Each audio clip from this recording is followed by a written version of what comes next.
First of all, as the prosecution, you're used to this. You don't pick your witnesses. You don't go through central casting to decide who's going to be your star witness. Okay. You take the witnesses as you have them.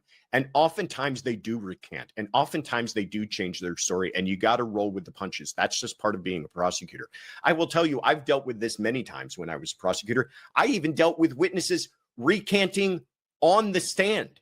I've called witnesses to the stand who were star witnesses, quote unquote, for my prosecution. I have asked them to identify the defendant in court, who they've identified plenty times before, by the way. And they say, I don't see the person sitting here. I say, well, what about that gentleman sitting down at the other end of the table? He looked familiar? Nope, never seen that man before in my life.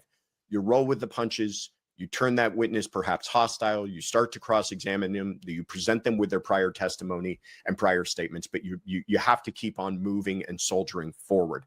And the prosecution does have evidence, other evidence in this case. We've talked about the walk the dog letter many times before. We've talked about the prior instance of perhaps poisoning him on Valentine's Day and her motivation based on her financial troubles. All of this, I think, is enough for them to certainly bring a strong prosecution and perhaps even a conviction in this case.